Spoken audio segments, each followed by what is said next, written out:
Actually আপনাদের ভিডিওটা দেখাচ্ছি এর জন্যই যে আমরা তো ঠাকুর ঘরে তো প্রসাদ দিই, বুঝতে পারছেন?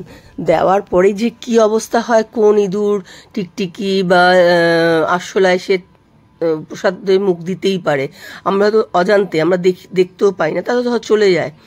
সেই প্রসাদটা যদি আমরা খাই, বুঝতে পারছেন, বাড়ির বাচ্চারা আছে, বয়স্করা আছে, বাচ্চারা তো গিয়েই নকুলদানা যদি দিই তারপর কিছুক্ষণ পরে গিয়ে তুলে নিয়ে আসছে না, এবার তার মাঝখানে যদি এরমভাবে টিকটিকি বা ইঁদুর বা আরশোলা যদি চাটে, তা সে বাচ্চাটার তো শরীর খারাপ হতেই পারে। প্লিজ আপনি যতক্ষণ, আমি বলবো যতক্ষণ পুজো দেবেন, পুজো দেওয়া শেষ হয়ে গেলে আপনি তখনই নামিয়ে নেবেন। কারণ আপনি যে একটু পেছন ঘুরে যে আপনি কিছু ধরুন অন্য ঘর থেকে আসলেন, তার মধ্যে যে এরকম অবস্থা হবে না কে জানে, বলুন তো। আমি একটু ভিডিওটা বড় করছি এর জন্যই, যে আপনাদের পুরোটা দেখানোর জন্য। আমি তো দেখে নিজেই ভয় পেয়ে গেলাম, মানে আমি এতদিন জানতামই না, তো আমি সেদিনকে হঠাৎ করে দেখে আমি নিজেই ভাবলাম যে না, এটা তো আমার আমার পরিবারকে জানাতে হবে, সবাই দেখুক যে দেখুন কি অবস্থা, দেখুন আমার দেখেই ভয় লাগছে। দেখছেন কীভাবে চাটছে, জিভ বের করে চাটছে।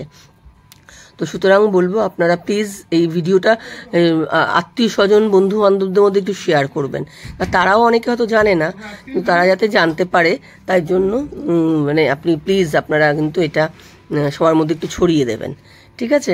আর বাচ্চাদের আমি বলবো সঙ্গেই খাবারটা দেখুন, বাবা কিভাবে করছে দেখুন একবার, সঙ্গেই কিন্তু আপনারা তুলে নেবেন প্লিজ, এটা হচ্ছে আমার অনুরোধ আপনাদের কাছে, ঠিক আছে? থ্যাংক ইউ, ভালো থাকবেন সবাই।